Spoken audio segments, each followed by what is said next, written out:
Hi, my name is Jason Woods. Welcome Chasing the Apex. Behind me, I have a GT3 Touring, courtesy of Easton Auto. Chris decided to follow me over. I don't know if you guys remember Chris. Chris is from YC Auto Group. Now, he decided to follow me over because this wasn't one he could pass up seeing.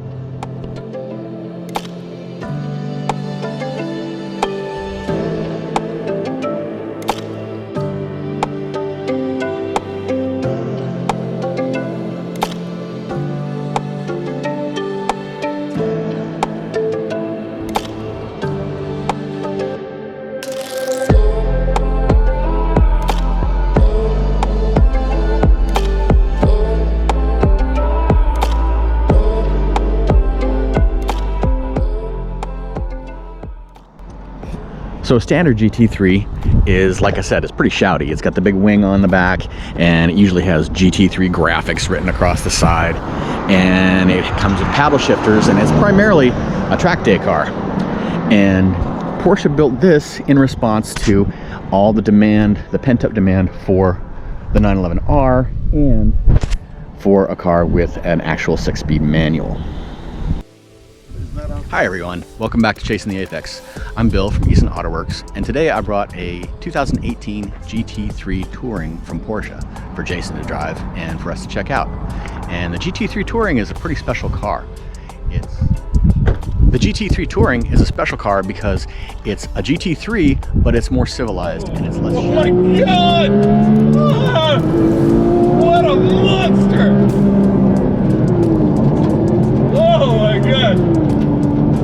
That's good. All right, Bill, so tell me a little bit about the car, man. Well, the GT3 is a normally aspirated hot rod that Porsche makes for track days, and but this is the touring version. So that means it has that big wing, and it's got a manual gearbox, which is the big deal, because everybody screams for the manual gearbox. The paddle shifters make a person actually faster, they're better, they work great, but you're kind of disconnected from the driving experience.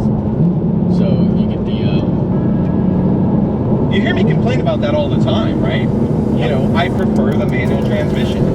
And it's really sad that the GT3 RS didn't have that. So it's good to see that Stuttgart actually listened to its constituency.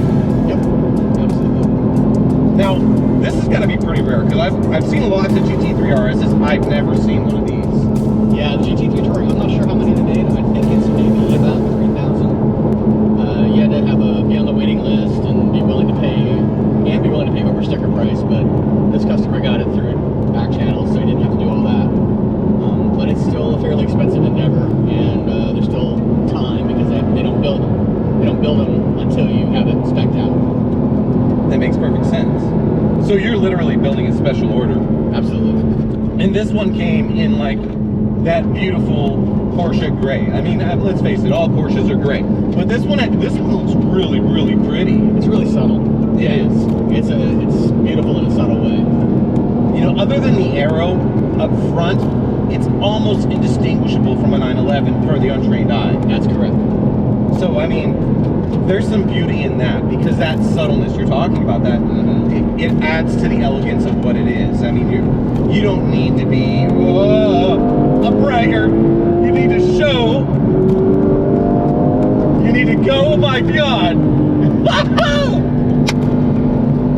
In mid-corner, oh, it's good. It's good. The car makes you better than you really are. All Porsches make you better than you really are. This car makes me feel like a driving god. Okay. I like to think I'm a good driver. This car makes me a great driver. She's a good girl. She's a pretty girl too. I think I was telling you that I can only find 2 things I don't like about this car. Okay. Usually I can find all kinds of things I don't like about a car. I want to change this, I want to change that. This car does everything really well. Whoa. That was the manual blip. And it sounded beautiful. And it hit its mark perfect. It does, but I still argue it takes away from there's some art in that. Hey, I spent years and years and years learning how to heel and toe. Yeah. And now I don't have to.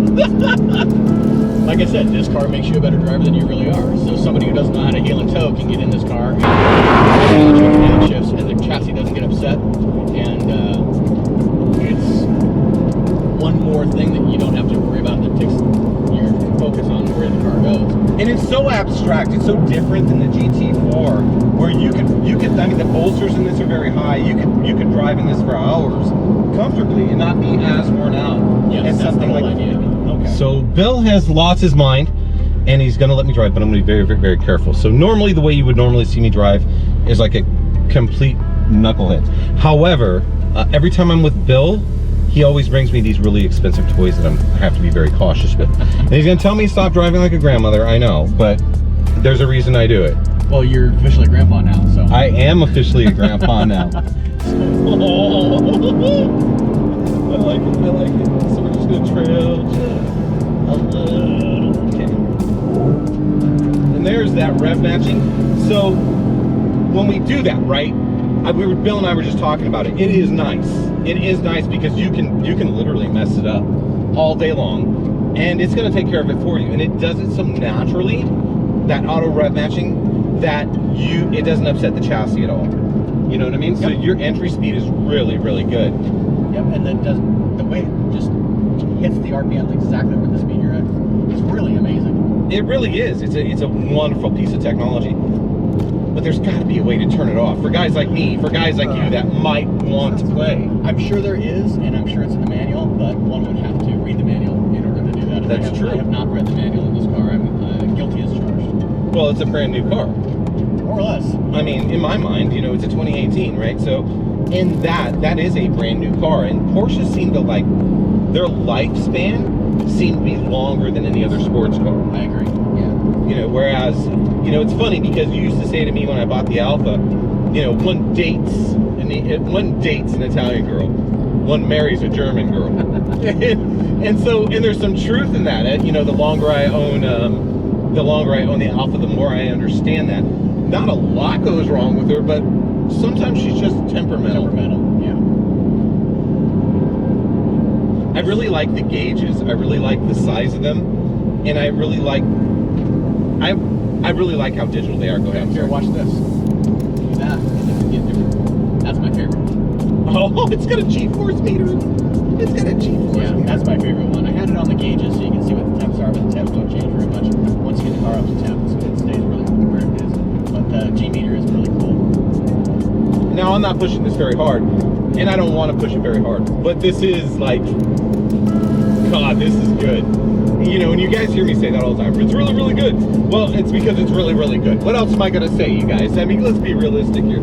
I mean, now the steering wheel shape, this is a little bigger than I would expect it to be, because some of the Porsches are actually a lot smaller, but this is still very nice. Yeah, I think that's the standard GT3 size. I think you can get options. Okay. I think that's the standard GT3 size. This feels a little bigger, but it feels very natural. Your thumbs sit very naturally on it. Yep. I like the pedal placement. They're bigger. I mean, they're bigger than definitely some manuals, but I like them because I'm an American, so I like to know. I drive by feel, and that feeling matters. And Porsche just does that so well in everything. Now, and I love that they made it a manual. You know, because we really don't have enough manuals. So final thoughts, you know, I don't know what to say. I don't hate it. I don't hate it, I love it. I absolutely adore it. And it's actually one of my favorite cars right now because it's not overstated. Yeah. It's not overstated, but it overperforms. And I really, really like that. Whoa. I love that. I love that. I mean, it's magical when it just grips. It just goes, you know what I mean? It's like it sucks in the earth. It's like the Holy Mother, you know, talking to God for me. I didn't need an upshift there, by the way. No. So, Bill, thanks for having us out. Thanks for sharing this with us. Always, thanks for always being on the show. And so, wow, they're pulling over to let us pass. That's nice. It is. What are your final thoughts? This is one of my favorite cars now. I'm really impressed with it. But it's almost too good. I can't find anything I don't like about it. You can't find anything you don't like about it, and that's a problem. Well, yeah, because I'm a tinkerer. I like to take a car and make it my own, but I wouldn't change anything on this car, really. No, they made something perfect. Pretty damn close. You know, and I love I mean, I'm not a big fan of the big wings. The only thing I would want to change on this is turning the automatic rev matching off. I'm sure there's a way to do that in all these buttons, but I don't know. But it's beautiful. It's elegant. It's beautiful, it's elegant, and super powerful. That sounds very feminine to me, by the way. She's waiting to kill you. That's for sure. She has your life in her hands, and she chooses not to kill you. That's what this car is. No, this car is the fastest, most capable car I've ever experienced. It is. I'd love to experience this on a track. Yeah, they're amazing on track. I drove a regular GT3, not a GT3 Touring on track, and just amazeballs. Amazeballs? Yep. You know what I really like is it's a manual. I like that they went back to the basics. Yeah, well, only the super fastest guys are going to be able to extract that 1/10 of a second per lap that you're going to get an improvement of with the paddle shifters. But the gear shift, you're more engaged. With the 3 pedals, you're more engaged. You choose what gear to put it in. You physically do it. And I think it adds to the experience of the drive. It does. The paddle shifters are faster, no doubt about it. But that's not necessarily what we're chasing. No, absolutely not. You're chasing a driving experience, and it takes something to get something. And I offer to you that manual transmissions allow you to get to know somebody better. It's like dating almost, you know what I mean? You know, I don't want to ask the girl to marry me until I've been on a few dates, you know what I mean? And a manual transmission allows me to do that. And at least she leads, you know, like a woman, she leads me to believe I'm in charge even if I'm not. So thanks for watching Chasing the Apex, and we know, you know, you guys have other choices, and we appreciate you taking your time with us. So thanks again to Bill. Thanks. This is amazing.